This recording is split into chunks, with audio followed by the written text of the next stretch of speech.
Vancouver is often ranked among the best cities to live in the world, yet many people leave and many others keep moving in. In this video, we break down the real pros and cons of living in Vancouver. If you've lived here or thought about moving, tell us what we missed. So, would Vancouver actually work for you?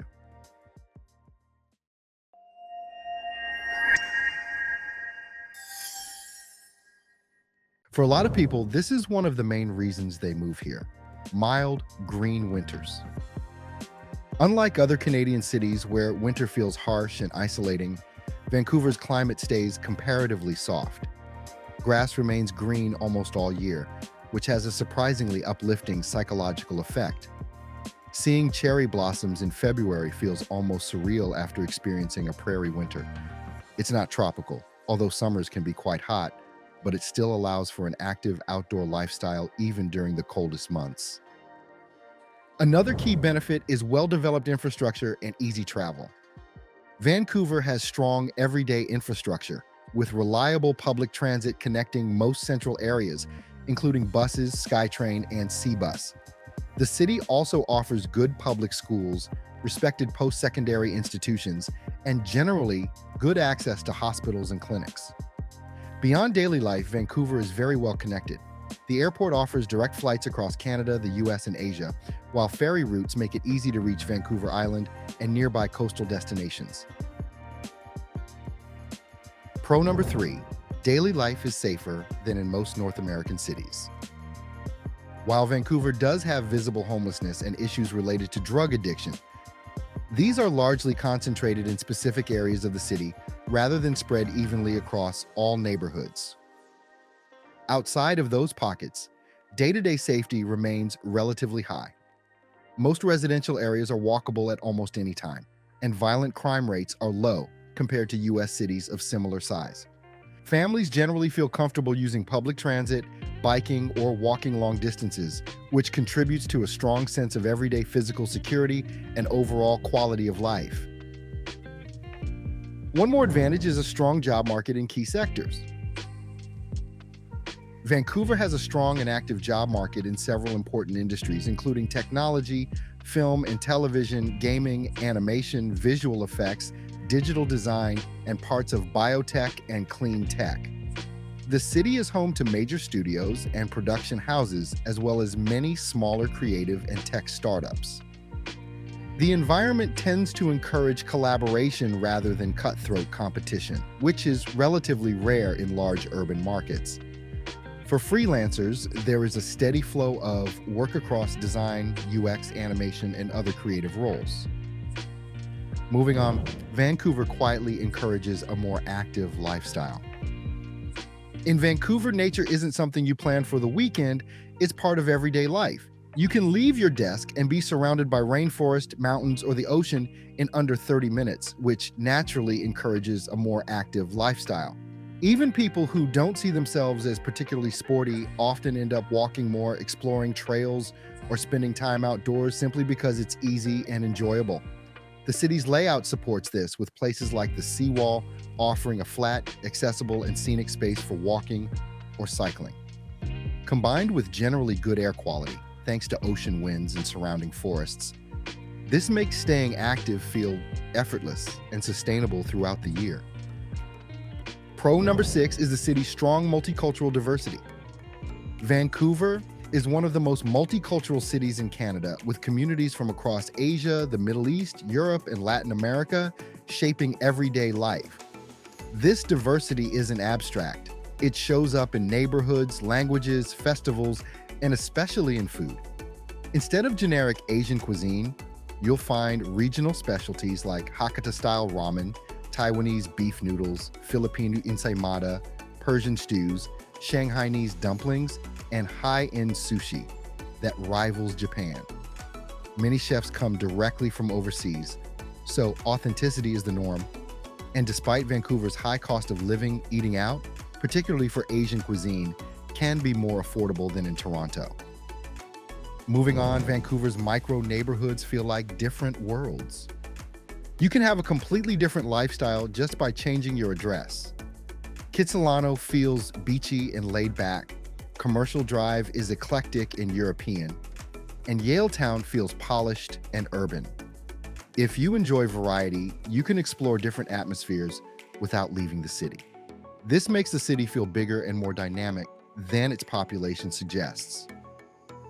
Another highlight is Vancouver's rich cultural life and major events. Vancouver may feel more relaxed than cities like Toronto or Montreal, but it still offers a rich and varied cultural life. The city hosts well-known events such as the Celebration of Light, one of the largest fireworks competitions in the world, the Richmond Night Market, and the Vancouver International Film Festival. Throughout the year, there are also cultural festivals, outdoor concerts, and seasonal markets that reflect the city's diversity. Museums, galleries, live performances, and local markets provide regular ways to engage with art and culture. While the pace is less intense, this mix creates a steady cultural rhythm and adds variety to everyday life. It's also worth noting that the city attracts people who are starting fresh. Vancouver is filled with newcomers, immigrants, career changers, digital nomads, and remote workers. This creates a unique atmosphere where reinvention feels normal and socially accepted. You rarely feel like the only outsider, and many people arrive without established social circles. It's a great place for people seeking a new chapter in life. And finally, one more reason people choose Vancouver: it's an exceptionally beautiful city. Vancouver is widely considered one of the most visually beautiful cities in North America. Mountains, forests, ocean views, and modern architecture all come together in one place, creating scenery that feels special even in everyday life. Simple walks, commutes, or errands often come with impressive views, whether it's the ocean, snow-capped peaks, or glowing sunset. This natural and urban beauty is one of the main reasons Vancouver is so often chosen as a filming location for movies and TV shows. Now, let's look at the downsides of living in Vancouver. Infamously, housing is extremely expensive, even by global standards. Vancouver's real estate market is among the most expensive in the world relative to income. Renting a one-bedroom often costs more than a mortgage on a Calgary townhouse. Many people live with roommates far longer than they expected, or they trade space for location. Buying a home often requires leaving the city entirely or having a very high household income. Another issue is that real estate shapes your entire lifestyle. Small apartments mean limited storage and fewer hobbies that require space. Many people choose not to own a car simply because there's nowhere to park it. Guests rarely stay over because second bedrooms are rare. Housing limitations affect daily decisions more than newcomers expect. Moving on, the rain affects mood more than people admit. It's not dramatic rain. It's long periods of drizzle and gray skies. The lack of sunlight can impact energy levels and mood, especially from November to March. Even people who enjoy rain sometimes struggle with the monotony. Light therapy lamps are surprisingly common among locals. Con number 4, traffic congestion is one of the worst in Canada. Even though the city is walkable in certain areas, commuting by car can be frustrating. Bridges like Lions Gate and Ironworkers often create bottlenecks that stretch for kilometers. A short distance on the map can turn into a long evening commute. Public transit helps, but doesn't always reach every neighborhood efficiently. Unfortunately, job salaries don't match the housing crisis. While Vancouver has strong creative and tech sectors, salaries haven't kept up with rising housing costs. A job that pays well in Calgary might feel average here once rent is factored in. Many people work multiple jobs or freelance to close the gap.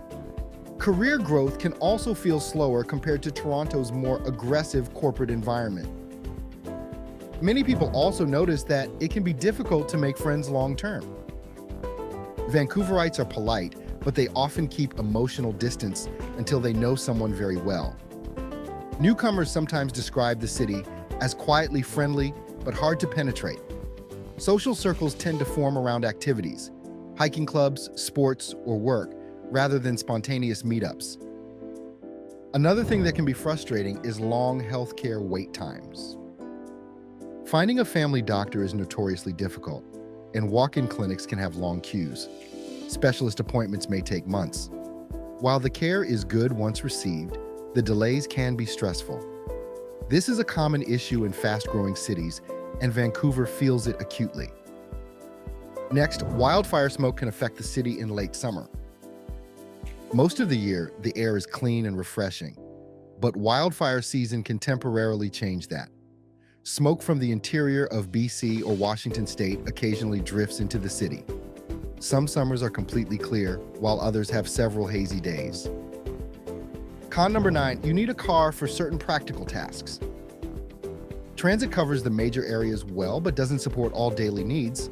Running errands like bulk shopping, hiking outside the city, or visiting suburban areas often requires a vehicle. Car sharing exists, but isn't always convenient. Without a car, your weekend options can feel limited. Finally, the city can feel emotionally distant. Vancouver is calm and polite, but also cautious. People tend to protect their personal time and space. This can feel refreshing or isolating depending on your personality. It's a place where you create your own community, and it doesn't automatically find you. So, would you move to Vancouver or not? Thanks for watching.